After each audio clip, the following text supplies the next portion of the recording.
असली बात यह है कि भारतीय जनता पार्टी में कुछ दरार पड़ गई है। भारतीय जनता पार्टी में कई मंत्री विधायक नाराज हैं। भारतीय जनता पार्टी की सरकार में मैं नाम लेकर कह रहा हूं, जो 5 साल डिप्टी चीफ मिनिस्टर थे दिनेश शर्मा, वो अखिलेश यादव जी के संपर्क में हैं और पार्टी छोड़ने को तैयार है। भारतीय जनता पार्टी के 50 एमएलए आज नाराज हैं कि उनको सम्मान नहीं मिल रहा है। भारतीय जनता पार्टी के कई वर्तमान मंत्री इस बात पर नाराज हैं कि एक आदमी जो चुनाव हार गया वो डिप्टी सीएम है और एक डिप्टी सीएम अपना क्षेत्र में भाग गया। यहाँ से हमारे क्षेत्र से वो 5 साल मंत्री रहे, चुनाव लड़ने की उनकी हिम्मत नहीं थी, यहाँ जान करके हार जाएंगे, उन्होंने क्षेत्र छोड़ दिया और कैंट में लड़ने के लिए गए। तो एक जो डिप्टी सीएम है जो चुनाव हार गया और एक डिप्टी सीएम वो है जो क्षेत्र में भाग गया।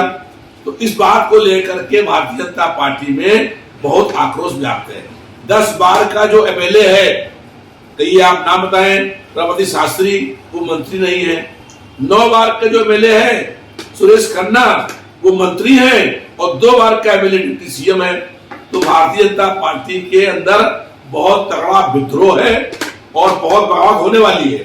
इसलिए भारतीय जनता पार्टी दूसरे के घर में जो है अनावश्यक रूप से झूठ बोल करके ये प्रचार करने का काम कर रही है। मुसलमानों में अखिलेश के प्रति काफी नाराजगी है, क्योंकि उनका एक बयान आया था कि उनका साफ तौर पर कहना था कि मुसलमानों के कपड़ों से बदबू आती है। इस बयान के बाद से लगातार चर्चाएं तेज हो गई थी कि अखिलेश यादव मुस्लिम विरोधी हैं और इसी को लेकर मुस्लिम समुदाय के लोग उनसे नाराजगी व्यक्त कर रहे हैं। क्या लगता है आप? ये एकदम झूठा बयान है।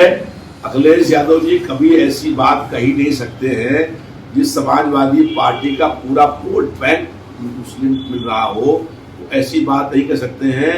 ये भारतीय जनता पार्टी द्वारा झूठा प्रचार फैलाया जा रहा है और भारतीय जनता पार्टी को ये बात मालूम है कि सरकार अखिलेश जी की बन रही थी।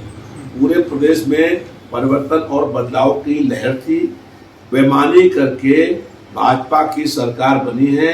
अखिलेश यादव जी लगातार संघर्ष करने का काम कर रहे हैं और हमारी पार्टी के 36 विधायक मुस्लिम हैं। तो ऐसी बात, तो स्वयं पार्टी के राष्ट्रीय अध्यक्ष हैं, वो ऐसी बात कभी कही नहीं सकते नहीं है। ये झूठ बोलने की बात है। भारतीय जनता पार्टी का अपना जो दल है वो टूटने कगार पर आ गया है और उनमें भाजपा कहती थी करता है कि हम कैडर बेस्ड पार्टी है। ये कैडर बेस्ड पार्टी है कि 9 बार का एमएलए मंत्री है और 2 बार का एमएलए डिप्टी सीएम हो गया। ये कैडर बेस्ड पार्टी है कि 10 बार का एमएलए केवल विधायक है, मंत्री नहीं है। ये कैडर बेस्ड पार्टी है कि चुनाव हारने वाला और चुनाव भागने वाला आदमी डिप्टी सीएम है। तो भारतीय जनता पार्टी की कथनी और करनी में जमीन आसमान का अंतर है। हम लोग संघर्ष करने का काम करेंगे। हम भारतीय जनता पार्टी की सरकार में चुनाव खत्म हुए, लगातार महंगाई बढ़ रही है, तो जनता का मुख्य मुद्दों से ध्यान बांटने के लिए भारतीय जनता पार्टी ऐसी बातें करने का काम कर रही है।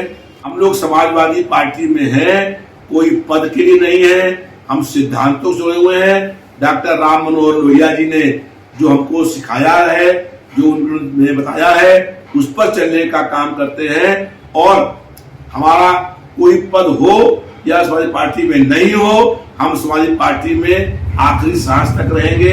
हमारी यही इच्छा है कि हम समाजवादी पार्टी का झंडा हमारे ऊपर हो, उसके तिरंगा झंडा हो, क्योंकि हम लोग लोकतंत्र सेनानी हैं।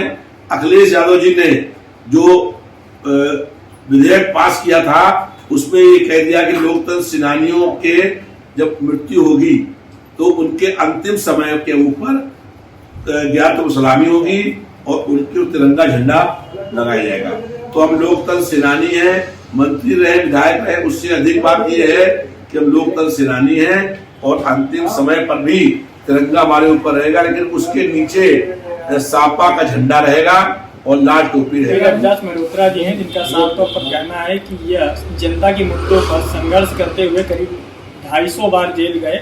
वह इनकी ख्वाहिश भी है कि ये जब दुनिया से जाएं तो इनके 100 पर तिरंगा झंडा हो, उसके नीचे समाजवादी पार्टी का झंडा हो। लखनऊ से NBT ऑनलाइन के लिए संदीप तिवारी।